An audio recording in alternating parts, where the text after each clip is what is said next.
اصلاح کی ضرورت ہے، لیکن خواتین کا معاملہ زیادہ اہم ہے۔ اللہ ہم سب کو اس موضوع کو سمجھنے کی توفیق عطا فرمائے۔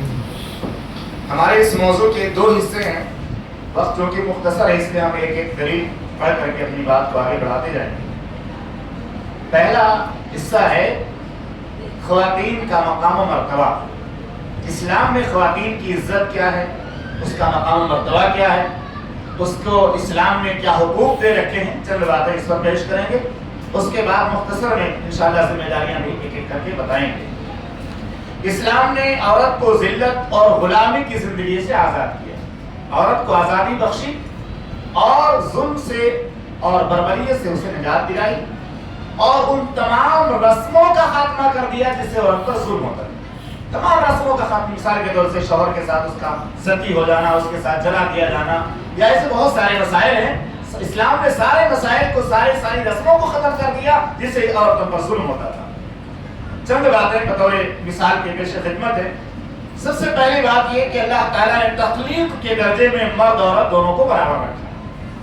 جیسے اللہ نے مردوں کی تخلیق کا ذکر کیا، عورتوں کی بھی تخلیق کا ذکر کیا۔ رب العالمین نے فرمایا یا ایھا الناس اتقوا ربکم الذی خلقکم من نفس واحدہ، اے لوگو اس رب سے ڈرو جس نے تم کو ایک جان سے پیدا کیا۔ آدم علیہ السلام کو پہلے پیدا فرمایا، اس کے بعد حوا علیہ السلام کو پیدا فرمایا۔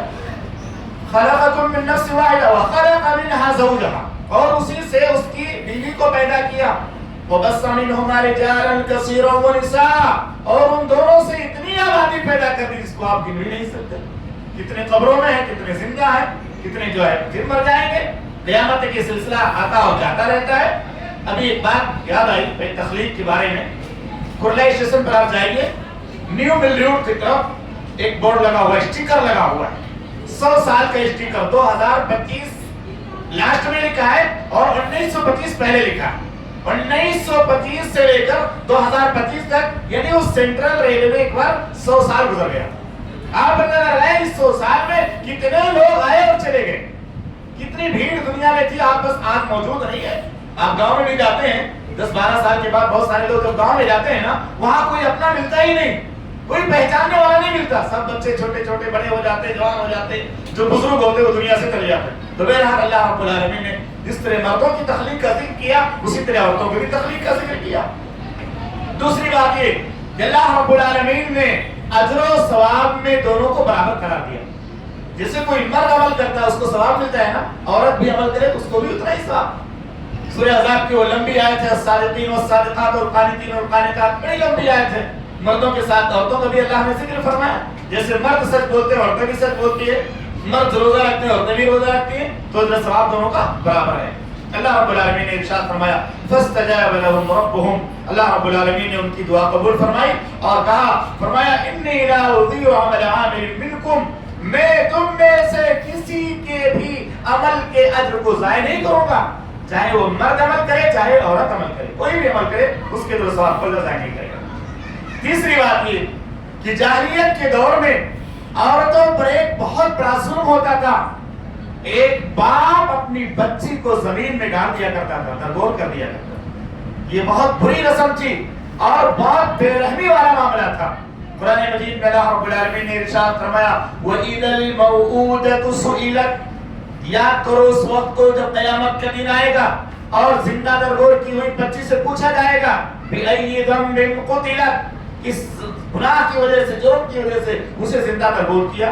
اللہ نے اس کو بھی جینے کا حق دیا تھا، لیکن آج کے اس دور کے اندر تو عورتوں پر، بچیوں پر ایک بڑا ظلم ہو رہا ہے۔ کتنے لوگوں کو پتا ہو جاتا ہے، ظالم لوگوں کو، کہ ماں کے پیٹ میں جو پیدا ہونے والی آنے والی بچی ہے اس کو پیٹ میں لوگ مار دیتے ہیں۔ بہت بڑا ظلم ہے بھائی، یہ بھی قتل ہے، قتل ہے۔ بیٹیاں بھی اللہ کی رحمت، اور بیٹیاں والدین سے، خاص طور سے باپ سے، بیٹوں سے زیادہ پیار کرتی ہیں۔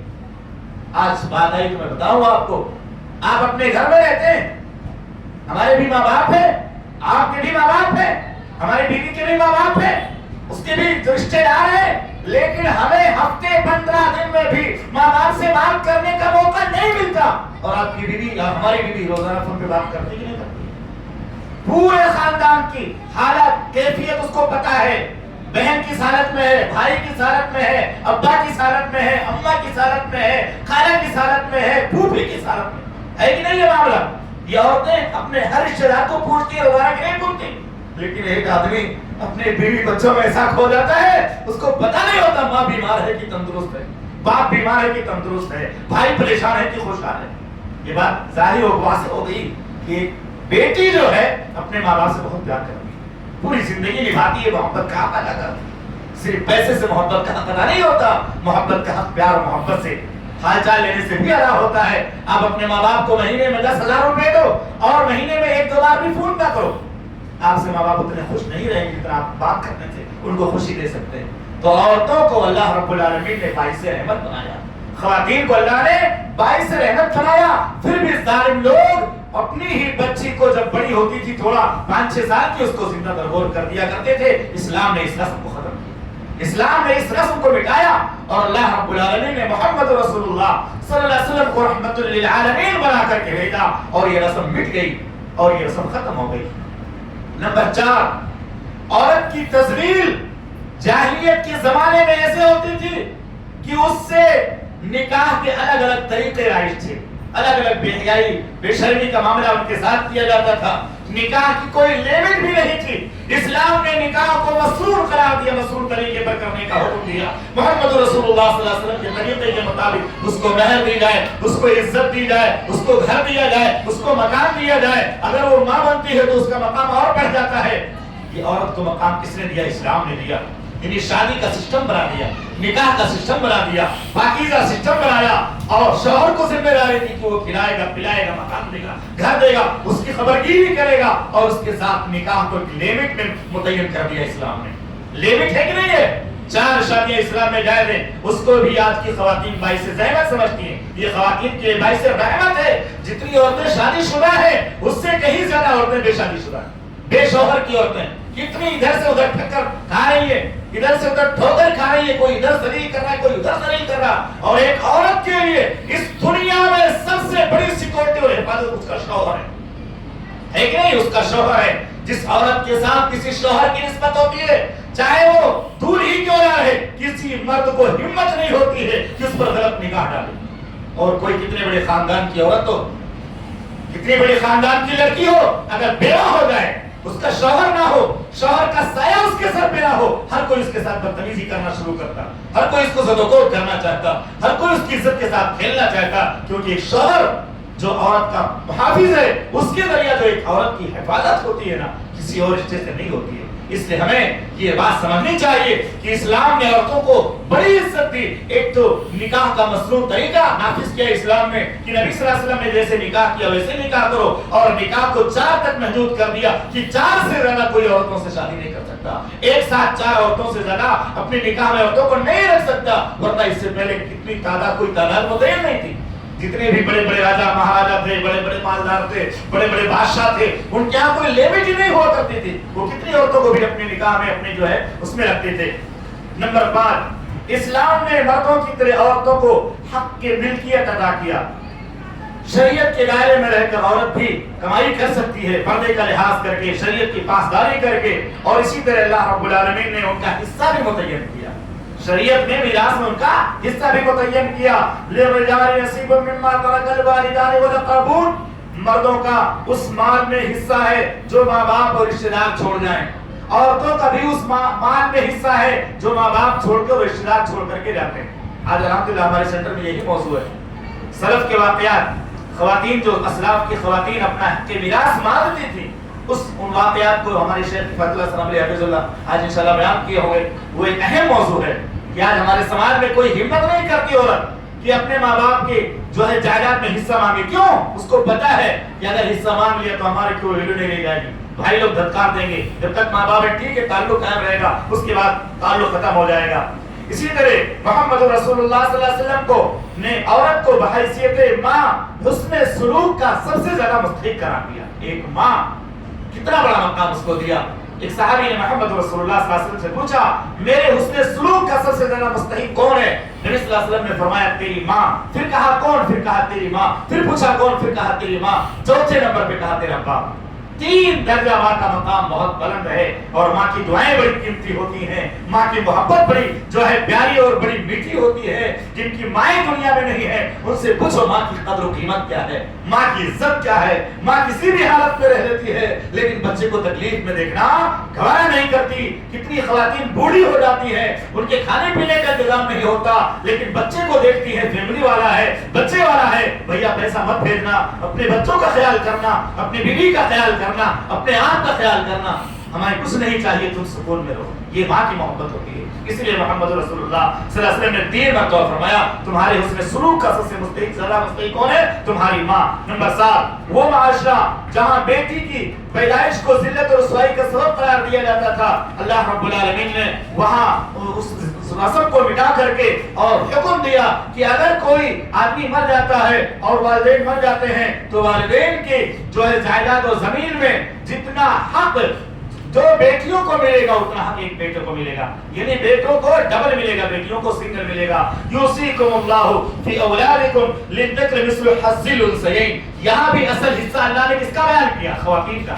جتنا حصہ 2 بہنوں کو ملے گا اتنا ایک بھائی کو ملے گا. سمجھ رہے نا, ڈبل. جتنا حصہ 2 بہنوں کو اتنا ایک بھائی کو ڈبل ملے گا. لیکن معیار کس کو قرار دیا؟ خواتین کو قرار دیا. جتنا حصہ 2 لڑکیوں کا 2 بہنوں کا ہے اتنا حصہ ایک بھائی کو ملنے والا ہے. تو یہ اسی طرح سے اسلام میں اس طرح سے بہت سارے مقام و مرتبے بیان کیے گئے عورتوں سے متعلق. اسی طرح سے محمد رسول اللہ صلی اللہ علیہ وسلم نے خواتین کے لیے بھی اچھی تعلیم و تربیت کو اتنا ہی اہم قرار دیا, ضروری قرار دیا. میں اپنی بات آگے بڑھاتا ہوں. جتنا مردوں کے لیے اللہ رب العالمین نے فرمایا, اللہ کے نبی صلی اللہ علیہ وسلم نے فرمایا الرجل تكون له الأمة فيعلمها فيحسن تعليمها ويؤدبها فيحسن أدبها ثم يعتقها فيتزوجها فله أجران. اللہ کے نبی صلی اللہ علیہ وسلم نے فرمایا اگر کسی کے پاس کوئی لونڈی ہو, کسی کے پاس کوئی لونڈی ہو اور اس لونڈی کو کی اچھی تعلیم و تربیت کرے, اس کو دین سکھائے, اخلاق سکھائے, اسلامی تعلیمات سکھائے, اچھا ادب سکھائے, پھر اس کو آزاد کر دے, لونڈی سے اس کو آزاد کر دے اور اپنی بیوی بنا لے, تو اس کو 2 اجر ملے گا. اس کو کتنا اجر ملے گا؟ 2 اجر ملے گا. یہ محمد رسول اللہ صلی اللہ علیہ وسلم کی جو ہے حدیث ہے. اب آئیے ذمہ داریوں سے متعلق چند باتیں پیش کر کے اپنی بات کو ہم سمیٹتے ہیں. عورتوں کا اصل مستقر اور اس کا ٹھکانہ گھر ہے, شوہر کا گھر ہے. اللہ کے نبی صلی اللہ علیہ وسلم نے فرمایا والمرأة راعیة فی بیت زوجها. عورت اپنے شوہر کے گھر میں ذمہ دار ہے اور اس سے اس کی ذمہ داری کے بارے میں سوال کیا جائے گا. عورت کہاں ذمہ دار ہے؟ شوہر کے گھر میں. اسے گھر میں رہنا ہے, وہی اس کے لیے باعث جو ہے سکون ہے اور باعث راحت ہے. ذمہ داریوں میں سے پہلی ذمہ داری عقیدے کی اصلاح. کوئی بھی خاتون ہو, کوئی بھی مرد ہو, جب تک وہ عقیدے توحید کو نہیں اپنائے گا جنت کا مستحق نہیں ہو سکتا. اللہ رب العالمین نے ارشاد فرمایا ان اللہ لا یغفر ان یشرک به ویغفر ما دون ذلک لمن یشاء. اللہ تعالیٰ شرک کو معاف نہیں کرے گا. کوئی شرک اکبر کرتے ہوئے مر گیا, توبہ نہیں کیا, تو ہمیشہ کہاں رہے گا؟ جہنم کے اندر. تو ہماری ماں بہنوں سے گزارش ہے کہ اپنی توحید کو درست کریں, اپنے عقیدے کو درست کریں. اسی طرح سے تعویذ سے اپنے آپ کو بچائیں, ڈنڈوں سے بچائیں, لال پیلے دھاگے ہاتھوں میں, پیروں میں اور اسی طرح سے گلے میں بیماریوں سے بچنے کے لیے جو پہنتی اور باندھتی ہیں, یہ ساری چیزیں شرک کی ہیں, شرک سے متعلق ہیں. ان سب چیزوں کو چھوڑیں اور اپنے بچوں کو بھی شرکیہ کاموں سے بچانے کی کوشش کریں. تو پہلی ذمہ داری ہے کہ ہر عورت اپنے عقیدے کی اصلاح کرے. دوسری ذمہ داری ہے کہ عقیدے کی اصلاح کے بعد 5 وقتہ نمازوں کی محافظت کرے. عورت کو گھر میں ذمہ دار بنایا گیا ہے, اس کے اوپر جماعت فرض نہیں ہے کہ مسجد میں جانا ضروری ہے. وہ گھر میں جب ٹائم ہو نماز پڑھ لے, یہ اس کی ذمہ داری ہے. کیونکہ جیسے مردوں پر نماز فرض ہے, خواتین پر بھی نماز فرض ہے. بہت ساری عورتیں جب بچہ ہو جاتا ہے, یہ بچی پیدا ہو گئی, پھر نماز پڑھتی ہی نہیں, ہو بولتی ہم پاک نہیں رہتے, ہم ناپاک رہتے, بچہ پیشاب کر دیتا ہے. جبکہ محمد رسول اللہ صلی اللہ علیہ وسلم نے فرمایا جب تک بچہ دودھ پینے والا ہو اور مرد یعنی مذکر ہو تو اس کے پیشاب کو چھینٹا مار کر کے اس کو صحیح کر دیا جائے گا. یعنی اگر بچہ دودھ پی رہا ہو اور کپڑے پر پیشاب کر دے تو چھینٹا مار کر کے اس پر نماز پڑھی جا سکتی ہے. اور اگر بچی ہے تو اتنا حصہ دھل دیا جائے, کیونکہ پیشاب سے جنابت تو نہیں ہوتی کہ غسل کرنا ضروری ہے. اس کے لیے آپ کپڑا بھی الگ رکھ سکتی ہے, یا آپ کو جب نماز کی عادت تو کپڑا چینج کر کے آپ نماز پڑھ لو. تو عورت کے لیے دوسری ذمہ داری ہے کہ فرض نمازوں کی محافظت کرے, اسی طرح فرض روزوں کی پابندی کرے. تیسری ذمہ داری قرآن مجید کی تلاوت کرنا, اس کو سمجھنا, اس پر عمل کرنا. بہت ساری خواتین ایسی ہیں جو قرآن مجید کی تلاوت خوب کرتی ہیں, صبح میں شام میں تلاوت کرتی ہے الحمدللہ, لیکن معنی نہیں سمجھتی.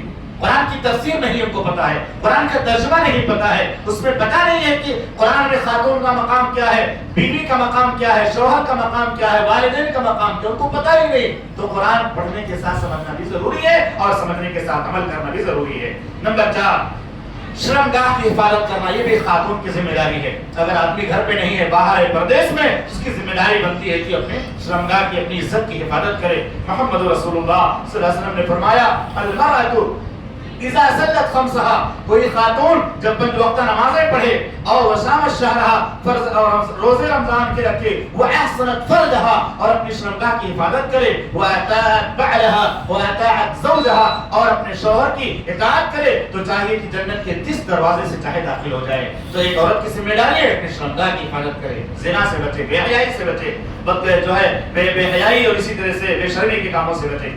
اسی طرح اسلامی پردے کا اہتمام بھی ضروری ہے. آپ کو واقعہ یاد ہوگا جو صحیح بخاری 5652 نمبر پر موجود ہے. عبداللہ ابن عباس رضی اللہ تعالی عنہ نے خطاب نبی رباح سے فرمایا کیا میں تمہیں ایک جنتی عورت نہ دکھا دوں جو اس زمین پر چل رہی ہے، زندہ ہے اور جنت میں جائے گی؟ انہوں نے کہا کیوں نہیں؟ کہا دیکھو یہ کالی کلوٹی عورت جو ہے، یہ کالی عورت یہ جنت میں جائے گی. کہا کیوں جائے گی؟ کہا یہ ایک مرتبہ اللہ کے نبی صلی اللہ علیہ وسلم کے پاس آئی اور اس کو مرگی کی بیماری لاحق ہے. کون سی بیماری؟ مرگی کی بیماری لاحق ہے. اور یہ اللہ کے نبی صلی اللہ علیہ وسلم کے پاس آ کر کہنے لگی اللہ کے پیغمبر اللہ رب العالمین سے دعا کیجئے کہ اللہ رب العالمین جو ہے مجھے شفا یابی عطا فرمائے. تو اس عورت نے، خاتون نے، اس صحابیہ نے کہا کہ اللہ کے صحابیہ سے اللہ کے پیغمبر نے کہا اے اللہ کی بندی، میں تمہارے سامنے دو آپشن رکھتا ہوں، دو باتیں رکھتا ہوں. ان شئتی صبرت ولک الجنہ، اگر تم چاہو تو صبر کرو، یہ بیماری جنت تک پہنچا دے گی تم کو. بیماریاں گناہوں کو مٹانے کے لیے آتی ہیں، یہ بیماری تم کو جنت تک پہنچا دے گی. اور اگر تم چاہو تو میں اللہ سے دعا مانگوں گا تو اللہ تمہیں تندرستی عطا فرمائے گا. تو اس خاتون نے، پردے کا بات کی بات آئی، خاتون نے کہا اے اللہ کے پیغمبر اتنی دعا کر دیجئے کہ جب میرے اوپر مرگی کا دورہ پڑے، جب میں بے ہوشی کی حالت میں ہوں، اس حالت میں میرے پردے نہ ہٹیں، اس حالت میں میں بے پردہ نہ ہو جاؤں. میری ماں بہنوں، آپ کے لیے کتنا بڑا سبق ہے اس حدیث کے اندر کہ بے ہوشی کی عالم میں بھی انہیں گوارا نہ تھا کہ ہمارے جسم سے پردہ ہٹ جائے، ہمارے جسم سے پردہ ادھر ادھر ہو جائے. اور آج کتنی خواتین ہیں جو زیب و زینت کر کے بازاروں میں جاتی ہیں، زیب و زینت کر کے شادیوں میں جاتی ہیں، زیب و زینت کر کے ہوٹلوں میں جاتی ہیں، لیکن شوہر کے پاس جانا ہوگا تو زیب و زینت کی توفیق نہیں ملتی. یہ ہمارے گھروں کا بہت بڑا المیہ ہے. ایک عورت کی زینت کا سب سے مستحق اس کا شوہر ہے، اور وہی اس کے لیے جائز ہے کہ اپنے شوہر کے لیے زینت کرے. آپ غور کیجئے، آج مسلم محلوں میں ہم دیکھتے ہیں ایک بات دیکھ کیا کھلا معلوم ہے؟ Beauty parlour. بیوٹی پارلر مسلم محلوں میں زیادہ کھل رہا ہے. کیوں کھل رہا ہے؟ بے حیائی ہماری بچیوں میں آ رہی ہے، مغربی تہذیب ہماری بچیوں میں آ رہی ہے. جہاں اکثر 90% مسلمان موجود ہیں وہاں گلی گلی آپ کو دکھائی دے گا بیوٹی پارلر کھلتا چلا جا رہا ہے. یہ بے حیائی کے کام ہیں، یہ حرام کام اس میں کیے جاتے ہیں. اللہ رب العالمین ہماری خواتین کی اور ہم سب کی اصلاح فرمائے. اسی طرح سے خاتون کی ایک اور ذمہ داری یہ ہے کہ وہ لیانی کاموں سے بچے. لیانی کاموں سے مراد سوشل میڈیا کی فتنوں سے بچے، فیس بک کے فتنوں سے بچے، واٹس ایپ کے غلط استعمال سے بچے. آج سیریل چل رہا، موبائلوں میں لوگ سیریل دیکھتے ہیں. ایک تو پہلے ویڈیو والا سیریل چلا تھا کہ ویڈیو پاکستانی لوگ ویڈیو بنا کر کے سیریل گھروں کو تباہ کر رہے ہیں. ایک عورت کو کیسے چیخنا چاہیے، سسر کے کیسے انسلٹ کرنا ہے، شوہر کی کیسے بے عزتی کرنا ہے، ایک عورت کو کیسے نکلوانا ہے گھر کے باہر، یہ ساری چیزیں سکھائی جا رہی تھی. ابھی وہ پی ڈی ایف اور پتہ نہیں کیا کیا الگ الگ شکلوں میں فتنے آ رہے ہیں، الگ الگ شکلوں میں. یہ سوشل میڈیا کے فتنے ہمارے گھروں میں. عورتوں کو کسی سے مطلب نہیں، موبائل مل جائے، ان کو موبائل مل جائے، کبھی وہ پڑھنے والا، کبھی دیکھنے والا، کبھی سننے والا، اسی میں اپنے آپ کو بزی رکھتی ہیں. اللہ ہم سب کی اصلاح فرمائے. سوشل میڈیا کے فتنے میں مرد بھی جو ہے گرفتار ہیں، عورتیں بھی گرفتار ہیں، بچے بھی گرفتار ہیں، وہ بوڑھے بھی گرفتار ہیں. سارے لوگوں کے اللہ اصلاح فرمائے. بچے گیم دیکھتے ہیں، عورتیں سیریل دیکھتی ہیں، نوجوان کچھ اور دیکھتا ہے. سب کا الگ الگ شوق ہے، سب لیانی کاموں میں لگے ہوئے ہیں. اسی طرح سے خواتین کی ایک اہم ذمہ داری یہ ہے کہ وہ سسرالی رشتہ داروں کی قدر کرے. شوہر کا بھائی اس کی عزت کرنا، شوہر کی بہن اس کی عزت کرنا، شوہر کے ماں باپ اس کی عزت کرنا. اس لیے کہ میرے بھائیوں، رشتہ جو انتخاب کرنے کی بات محمد رسول اللہ صلی اللہ علیہ وسلم نے بیان فرمائی ہے نا، اس میں عورت کی دو کوالٹی کا ذکر کیا، بیوی کی دو کوالٹی کا ذکر کیا، شوہر کی دو کوالٹی کا ذکر کیا، اور ان دونوں کو دیکھنا ضروری ہے. آج ہم لوگ کیا دیکھتے ہیں؟ نماز پڑھتا ہے لڑکا کہ نہیں پڑھتا، ابھی ایک آدمی ایسے ہوٹل میں بیٹھا, بولا ایک ہم نے داماد تلاش کیا, وہ 4 مہینے چلے میں گیا تھا, وہ بار بار چلے میں جاتا ہے. وہ صرف دینداری نہیں میرے بھائیوں, تقویٰ کے ساتھ ساتھ دینداری کے ساتھ ساتھ اخلاق بھی ضروری ہے, اخلاق بھی ضروری ہے, کیریکٹر بھی ضروری ہے. ورنہ کتنے شوہروں کو آپ نے دیکھا ہوگا, مردوں کو آپ نے دیکھا ہو, باہر السلام علیکم السلام علیکم, اس کو بھی چائے پلا رہا ہے, اس کو بھی کھلا رہا ہے, اس کو بھی پلا رہا ہے, بیوی کو خرچہ ہی نہیں دے رہا, بیوی کی ضروریات کا لحاظ ہی نہیں کر رہا, بیوی کا بچوں کا سپورٹ نہیں کر رہا. یہ اخلاق نہیں ہے. اللہ کے نبی صلی اللہ علیہ وسلم نے فرمایا خیرکم خیرکم لأہلہ وانا خیرکم لأہلی. اللہ ہم سب کو نیک بنائے. تو میں سب سے بہتر وہ ہے جو اپنے بچوں کے لیے اچھا ہو, اپنی بیوی کے لیے اچھا ہو. تو اخلاق ضروری ہے, خاتون کے اندر بھی اور مرد کے اندر بھی. ایک عورت ہے وہ قرآن بہت پڑھتی ہے, اذکار بہت کرتی ہے, تسبیح و تحلیل بہت کرتی ہے, تہجد بھی پڑھتی ہے, لیکن اس کا اخلاق کیسا ہے, اس کی زبان کیسی ہے, اس کے کیریکٹر کیسے ہیں, اس کے معاملات کیسے, لوگ اس کو نہیں دیکھتے. ظاہری دینداری تو نظر آتی ہے لیکن اخلاق نظر نہیں آتا. اخلاق وہی جانے گا جو اس کے ساتھ بچپن گزارا ہو, جو اس کے ساتھ وقت گزارا ہو, وہی اخلاق بتا پائے گا. تو ہمیں دونوں چیزیں دیکھنا چاہیے, اس لیے کہ محمد رسول اللہ صلی اللہ علیہ وسلم کے سامنے ایک خاتون کا ذکر کیا گیا اور کہا گیا فلاں عورت ہے, بہت زیادہ نفلی نماز پڑھتی ہے, بہت زیادہ نفلی روزے رکھتی ہے, بہت زیادہ صدقات و خیرات کرتی ہے, لیکن کوئی بھی پڑوسن اس سے خوش نہیں ہے, کوئی بھی رشتے دار اس سے خوش نہیں ہے, پاس پڑوس کے لوگ اس سے ناراض رہتے ہیں. اللہ کے نبی صلی اللہ علیہ وسلم نے فرمایا ایسی عورت جہنم میں جائے گی. کہاں جائے گی ایسی عورت؟ جہنم میں جائے گی. اس کے بعد کہا گیا اللہ کے پیغمبر ایک اور خاتون ایسی ہے, اسی کے جو ہے بالمقابل ایک دوسری خاتون ہے جو نماز تو بہت زیادہ نہیں پڑھتی, صرف فرض نمازیں پڑھتی ہے, صرف فرض روزے رکھتی ہے اور تھوڑا سا کچھ پنیر وغیرہ صدقہ کرتی ہے, لیکن کسی بھی پڑوسی کو تکلیف نہیں دیتی. ساری عورتیں اس کے پاس بیٹھ کر باتیں کرتی ہیں, حال چال لیتی ہیں, اس کے ساتھ ہنسی مذاق کرتی ہیں, دل لگی کرتی ہیں. وہ سب عورتوں کو جوڑ کر کے خاندان کی, قبیلے کی اور پاس پڑوس کی سب کو خوش رکھتی ہے. اللہ کے نبی صلی اللہ علیہ وسلم نے فرمایا وہ اپنے اخلاق کی وجہ سے کہاں جائے گی؟ جنت کے اندر جائے گی. اسی طرح ایک خاتون کی ذمہ داری ہے کہ وہ شوہر کی عزت کرے, اس کی خدمت کرے. ایک حدیث یاد کیجئے گا, بڑی اہم حدیث ہے, بڑی اہم حدیث ہے. اللہ کے نبی صلی اللہ علیہ وسلم کی بیوی ام المؤمنین عائشہ صدیقہ رضی اللہ تعالی عنہا بیان کرتی ہیں, وہ بیان کرتی ہیں کہ میں نے محمد رسول اللہ صلی اللہ علیہ وسلم سے پوچھا ای الناس اعظم حقا للمرأة. یاد کر کے جائیے گا یہ حدیث. کیا پوچھا؟ اے اللہ کے پیغمبر, عورتوں پر سب سے بڑا حق کس کا ہے؟ عورتوں پر سب سے بڑا حق کس کا ہے؟ آپ نے فرمایا زوجہا, اس کے شوہر کا سب سے بڑا حق. ایک عورت کی ذمہ داری ہے, شادی سے پہلے ماں باپ بڑے ہیں, ماں باپ پہلے نمبر پہ ہیں, لیکن شادی ہونے کے بعد شوہر پہلے نمبر پہ آتا, ماں باپ دوسرے نمبر پہ آتا. پہلے شوہر کو خوش کرنا ہے, اس کے ماں باپ کو خوش کرنا ہے, لیکن وہ پوری زندگی صرف شوہر کو خوش کرنے کے بجائے ماں باپ کی ہی خوشی میں گزارتی ہے کہ ماں باپ ناراض نہ ہو جائیں. شوہر کو بھی ویسے گھمانے کی کوشش کرتی ہیں, ایسا نہ کرو کہ ہماری ماں اور باپ ناراض ہو جائیں. محمد رسول اللہ صلی اللہ علیہ وسلم سے پوچھا گیا عورتوں پر سب سے بڑا حق کس کا ہے؟ تو آپ نے فرمایا اس کے شوہر کا. پھر پوچھا عائشہ صدیقہ رضی اللہ تعالی عنہا نے, اللہ کے پیغمبر مردوں پر سب سے بڑا حق کس کا ہے؟ تو آپ نے فرمایا اس کی ماں کا, اس کی ماں کا. آج کتنے لوگ ہیں جو اپنی بیوی بچوں میں بہت زیادہ بزی ہو کر کے ماں کو فراموش کر دیتے ہیں, والدین کو فراموش کر دیتے ہیں. ایک مرد کی ذمہ داری ہے پہلے ماں باپ کو خوش کرے, اس کے بعد بیوی بچوں کا خیال کرے. اور ایک عورت کی ذمہ داری ہے پہلے شوہر کو خوش کرے, اس کے بعد ماں باپ. لیکن سماج الٹا ہو رہا ہے, الٹا ہو رہا ہے کہ نہیں ہو رہا ہے؟ ہر کوئی سوچتا ہے بیوی راضی تو سب راضی, اس کا چہرہ بگڑ گیا تو رات میں نیند حرام ہو گئی, اس کی زبان اگر چلنی شروع ہو گئی تو پوری زندگی کا چین و سکون غلط ہو گیا. اللہ تعالی ہم سب کی اصلاح فرمائے, ہمارے گھروں کی اصلاح فرمائے. اسی طرح شوہر کے لیے بناؤ سنگار کرنا. بیویاں ہمیشہ شوہروں کے لیے اگر بناؤ سنگار کرے نا تو آدمی گھر میں آتے ہی ریلیکس ہو جائے گا, اس کا ذہن پرسکون ہو جائے گا, اس کے دل میں ٹینشن جو نکل جائے گا. لیکن گھر میں آنے کے بعد وہ ماحول عورت بنا کے نہیں رکھتی, کوشش نہیں کرتی کہ وہ اپنے عورت کے لیے بناؤ سنگار کرے, اور اسی وجہ سے اختلافات ہوتے ہیں, اسی وجہ سے طلاق کی اور خلا کی نوبت آتی ہے. جو جس کا حق ہے اس کو نہیں دیا جاتا. ایک واقعے کی طرف اشارہ کر کے میں اپنی بات ختم کرتا ہوں 5 منٹ کے اندر. وہ اشارہ واقعہ یہ ہے کہ ایک صحابیہ ہیں جن کا نام ام سلیم ہے.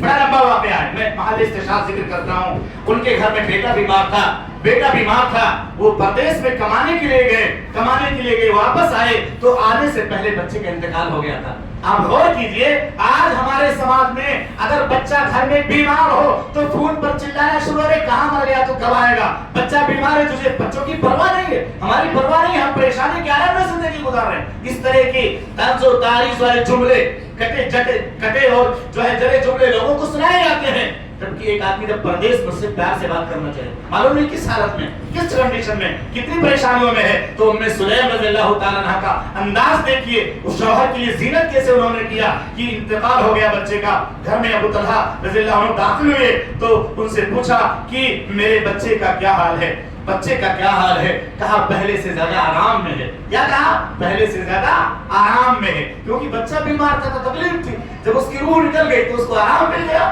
کیونکہ بچے کے لیے جنت ہی ہے اور رحمت ہی رحمت ہے. کہا آرام سے ہے. فقربت الیہ عشاء، اس کے بعد بستر کو دسترخوان لگایا. غور کیجیے صالحہ بیوی کا انداز کیا ہوتا ہے، بستر کو کھانا کے لیے دسترخوان بچھا دیا. فقربت الیہ عشاء فاکل وشرب، کھا لیا انہوں نے، بالکل آسودہ ہو کر. بھوکے تھے، آدمی باہر سے آتا کتنی بھوک اس کو لگی رہتی، کتنی پیاس لگی رہتی ہے، اتنا پریشان ہوتا ہے، لیکن آرام سے جب بھوئی محبت سے کھانا کھلاتی ہے سارے غم کو بھول جاتا ہے. اپنے ہاتھ سے دسترخوان بچھایا، کھانا لگایا، آئیے اب کھانا کھائیے، پانی پیجیے. کھانا کھا لیا، پانی پی لیا. ثم تصنعت له احسن ما كانت تصنع، کہتے ہیں پھر اس رات ام سلیم رضی اللہ تعالیٰ عنہ نے اپنے شوہر کے لیے روزانہ جتنی زینت کیا کرتی تھی اس سے کہیں زیادہ زینت کیا. آپ غور کیجیے کتنا بڑا دل تھا اس خاتون کا، کتنی محبت تھی شوہر کے جو ہے زندگی اور اس کی جو ہے سکون سے کتنی محبت تھی کہ میرے شوہر کو تکلیف نہ ہو جائے.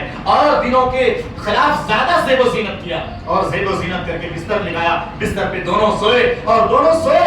ایک گھر کے کونے میں ایک بچے کی مردہ لاش پڑی ہوئی ہے اور ایک گھر کے کونے میں شوہر اپنی بیوی سے خاموش ہو رہا ہے، ملاقات کر رہا ہے. شوہر کو بیوی نے محسوس تک نہیں ہونے دیا کہ میرے شوہر کو کہیں تکلیف نہ ہو جائے. شوہر سے بیوی نے تعلق بھی قائم کیا، ہم بستری بھی کی. اس کے بعد جب صبح ہو گئی تو سوال کرتی ہیں اپنے شوہر سے، جب وہ آسودہ ہو گئے، بالکل فریش ہو گئے، ان کا ذہن و دماغ بالکل ٹھنڈا ہو گیا اور فریش ہو کر باہر نکلنے لگے، تو اس بیوی نے کہا کہ اے ہمارے شوہر نامدار یہ بتائیے اگر کسی نے کوئی سامان ہم سے منگنے لیا ہو، مانگ کر لے گیا ہو کہ واپس کر دیں گے، اور ہم مانگے اور واپس نہ کرے تو اس کا کرنا کیسا ہوگا؟ کہا یہ تو غلط ہوگا سراسر. کہا اسی طرح اللہ نے جو اولاد ہم کو دی تھی یہ اس کی امانت تھی، اللہ نے اس امانت کو چھین لیا. جب یہ بات سنی تو ناراض ہو گئے. جو ہے ابو طلحہ رضی اللہ تعالیٰ عنہ اتنے ناراض ہوئے، کہنے لگے قال ترکتنی حتی تلطخت، تو نے مجھے بتایا ہی نہیں یہاں تک کہ میں تجھ سے آلودہ ہو گیا. ہم بستری کو انہوں نے آلودگی سے کہا، کتنا بڑا میں نے کام کیا. گھر کے کونے میں بچے کی لاش پڑی تھی اور تم نے بتایا تک نہیں، مجھے بتایا تک نہیں، اور میں نے تمہارے ساتھ تعلقات بھی قائم کیے. اس کے بعد محمد رسول اللہ صلی اللہ علیہ وسلم کو اطلاع دی گئی. آپ نے کہا بارک اللہ فی لیلتکما، اللہ تمہاری رات میں برکت دے، اور اسی کے بدلے اللہ ان کو ایک اور دوسرا بیٹا عطا کیا اسی رات کی ملاقات سے. اس سے پتہ چلتا ہے کہ عورت کی کتنی بڑی ذمہ داری ہے کہ شوہر کے آنے کے پہلے وہ زینت کرے، شوہر کے آنے سے پہلے اپنے آپ کو سجائے سنوارے اور اپنے لباس کو چینج کرے. ایک اہم بات یہ ہے کہ آج جو نیک بیویاں ہوتی ہیں نا وہ شوہر کے آنے سے پہلے غسل کرتی ہیں، شوہر کے آنے سے پہلے کپڑا بدلتی ہیں، شوہر کے آنے سے پہلے پسینہ صاف کرتی ہیں، شوہر کے آنے سے پہلے زیب و زینت کرتی ہیں. یہ جو اللہ والیاں ہوتی ہیں وہ کرتی ہیں کہ شوہر آیا تو خصوصی کپڑا پہن کر اچھے سے سامنے آتی ہیں. لیکن جن کو شوہر کی قدر نہیں معلوم ہوتی وہ شوہر کو اس وقت تک بلاتی ہی نہیں ہے جب تک ان کا کپڑا پسینے میں لت پت نہیں ہو جاتا، کپڑے سے پیاز اور لہسن کی بو نہیں آنے لگتی، جب تک ان کو غسل کی ضرورت نہیں ہوتی. یہ تلخ بات ہے لیکن میں اس لیے بیان کر رہا ہوں تاکہ ہماری اور آپ کی اصلاح ہو جائے، ہمارے اور آپ کے گھروں کی اصلاح ہو جائے. اس پر عورتوں کو دھیان دینا چاہیے کہ شوہر کے آنے سے پہلے اپنے آپ کو تیار کرنا. خوشبو شوہر کے لیے لگا سکتی ہے، زیب و زینت کر سکتی ہے، لیکن ایک آدمی جب دیکھے گا کہ ایک عورت کے جسم سے بدبو آ رہی ہے، کپڑے سے بدبو آ رہی ہے، وہ انتظار کر رہی ہے کہ کل ہم کو نہانا ہے پھر ہم شوہر کے قریب جائیں گے، تو ظاہر سی بات ہے دونوں میں اختلاف پیدا ہوگا کہ نہیں ہوگا، نفرت پیدا ہوگی کہ نہیں ہوگی، طلاق کی بات آئے گی کہ نہیں آئے گی، شوہر نفرت کرے گا کہ نہیں کرے گا. اسی طرح سے ایک عورت کی ذمہ داری ہے کہ نرم لہجے اور نرم جو ہے انداز میں بات کرے، نرم لہجے میں بات کرے. شوہر گھر سے نکل رہا ہے، اس کا کپڑا گندا ہے، اب عورت کی ذمہ داری کیا ہے؟ پیار سے محبت سے کہے آپ کپڑا چینج کر لیجئے، میں نے آپ کے لیے کپڑا صاف کر کے رکھا، پرہیز کر کے رکھی ہوں، آپ کپڑا پہن لیجئے. اور ایک دوسرا انداز ہے ارے تو ہمیشہ جو ہے ایسے بد تہذیب ہی رہے گا، کبھی کپڑے کی صفائی کی طرف نہیں دیکھتا، جیسا چاہتا بن کے پہن کر نکل جاتا. دونوں میں فرق ہے کہ نہیں ہے؟